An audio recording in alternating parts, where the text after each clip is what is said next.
उधर ईरान की सुरंग में घुसा इजराइल, इधर ईरान हाथ जोड़कर भारत से मांगने लगा मदद। मोदी को क्यों सुन रहा पूरा इजराइल? चीन और रूस को छोड़कर ईरान अब भारत से क्यों कह रहा मोदी जी बचा लीजिए? अमेरिका ने भी भारत के सामने सिर झुकाया। एक साथ 3 मुस्लिम देशों ने किया हमला, सहम गई दुनिया देखकर इजराइल का बदला। अचानक भारत की हुई धमाकेदार एंट्री। इजराइल अपने सबसे घातक हथियार से हमला शुरू कर दिया है। इजराइल भारत का दोस्त है, लेकिन ईरान भारत से हाथ जोड़कर क्यों बोल रहा है बचा लीजिए? पीएम मोदी ने इजराइल के पीएम बेंजामिन नेतन्याहू से फोन पर बात कर चुके हैं। भारत के अंदर भी ये मांग उठ रही है कि हिंदुस्तान को इजराइल का साथ देना चाहिए, लेकिन अचानक से ईरान भारत का नाम क्यों रटने लगा है? मिडिल ईस्ट के युद्ध में अमेरिका खुद को दादा समझ रहा था, लेकिन रूस यूक्रेन की तरह मिडिल ईस्ट में भी अब सिर्फ भारत पर ही उम्मीद टिक गई है। हमास और हिजबुल्लाह की तरह बताया जा रहा कि ईरान ने भी सुरंगें तैयार करी हैं, लेकिन अब इन सुरंगों तक इजराइल की मोसाद पहुंच चुकी है। ईरान ने भारत से क्या मदद मांगी है, उससे पहले आपको बताते हैं कि आखिर इजराइल और ईरान दोस्त से कैसे दुश्मन बन गए। भले दोनों देश इस समय एक दूसरे के खिलाफ हमले कर रहे हैं, लेकिन एक समय ऐसा भी था जब ईरान और इजराइल दोस्त हुआ करते थे। साल 1953 में ईरान में मोहम्मद रजा शाह का राज स्थापित था। ईरान और इजराइल के बीच आर्थिक, सैन्य और अन्य क्षेत्रों में आदान प्रदान होता था। यही नहीं, ईरान इजराइल को तेल दिया करता था और बदले में ईरान को आधुनिक हथियार इजराइल देता था। लेकिन साल 1979 में ईरान में इस्लामिक क्रांति की वजह से राजशाही का अंत हुआ और ईरान में सब कुछ बदल गया। इस्लामिक क्रांति के बाद ईरान ने इजराइल से सारे संबंधों को तोड़ दिया और उसके बीच दुश्मनी पनपने लगी। ईरान एक इस्लामिक देश बन गया और अयातुल्लाह अली खामनेई ईरान के सर्वोच्च नेता बने। ईरान में इस्लामी कानून शरिया लागू कर दिया गया। ईरान ने हमास का समर्थन किया और इजराइल से दुश्मनी बढ़ती चली गई। इजराइल इस वक्त यमन के हूती विद्रोही, लेबनान के हिजबुल्लाह, फिलिस्तीन से हमास के साथ साथ अब ईरान से भी लड़ रहा है।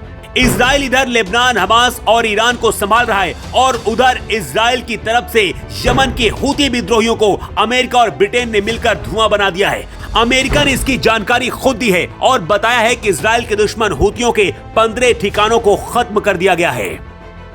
ये हमले ऐसे वक्त में हुए हैं जब यमन के ऊपर उड़ रहे अमेरिकी ड्रोन को हूतियों ने मार गिराया था और फिर इजराइल के खिलाफ सैन्य अभियान बढ़ाने की धमकी दी थी।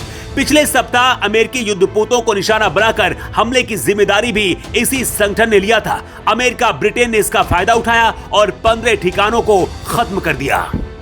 हमास की तरह हिजबुल्लाह ने भी गुफाएं और सुरंगें तैयार की है, जहां इजरायली सेना इस वक्त घुस कर खत्म कर रही है। लेकिन इसी बीच एक और खबर ने हर किसी को हैरान कर दिया है। हमास और हिजबुल्लाह की तरह दावा किया जा रहा कि ईरान ने भी अपने यहाँ गुफाएं तैयार कर रखी हैं, लेकिन इजराइल यहाँ तक अब पहुँच गया है। शायद यही वजह है कि अब ईरान ने भारत से बचाने की गुहार लगा रहा है। ईरान के राजदूत इराज इलाही ने मदद करने के लिए भारत के दखल की मांग की है। भारत में मौजूद ईरान के राजदूत इराज इलाही ने कहा कि भारत बड़ी शक्ति और ग्लोबल माउथ की आवाज होने के नाते हालातों को ठीक कर सकता है। ईरान के राजदूत ने पीटीआई से बात करते हुए कहा है, ईरान ने रूस और चीन के साथ संपर्क किया है, लेकिन भारत के साथ सीधा संपर्क नहीं हो रहा। ईरानी राजदूत ने कहा कि ईरान ने भारत के साथ साथ और भी प्रभावशाली देशों से आग्रह किया है कि इजराइल को रोके। इस वक्त भारत के रिश्ते इजराइल और ईरान दोनों से अच्छे हैं, लेकिन फर्क सिर्फ इतना है कि इजराइल हमेशा भारत के साथ खुलकर खड़ा रहता है, ठीक उसी तरह से जैसे भारत के बुरे वक्त में हमेशा रूस साथ देता है। यही वजह कि भारत इजराइल के खिलाफ तो नहीं जा सकता, लेकिन हालातों को रोक सकता है। एक दिन पहले मिडिल ईस्ट के हालातों पर मोदी कैबिनेट की बैठक भी हुई थी। पूरी दुनिया की नजर भारत पर है कि मोदी क्या फैसला लेंगे, क्योंकि भारत अगर खुलकर किसी का समर्थन करता है तो उसके बाद पूरे मिडिल ईस्ट के हालात बदल जाएंगे और विश्व युद्ध जैसे हालात बन सकते हैं, क्योंकि जिसका समर्थन भारत करेगा, इटली, रूस, फ्रांस जैसे ताकतवर देश भी उधर ही जाएंगे। मोदी से क्यों उम्मीद है दुनिया को, इसे भी जान लीजिए। मोदी जंग खत्म करने को लेकर इजरायली पीएम बेंजामिन नेतन्याहू से बात भी कर चुके हैं। इजराइल ने जब अपने पड़ोसी लेबनान में मिलिशिया ग्रुप हिजबुल्लाह के ठिकानों को टारगेट करना शुरू किया था, तब भी पीएम मोदी ने नेतन्याहू को फोन किया था और उनसे हमले रोकने की अपील की थी।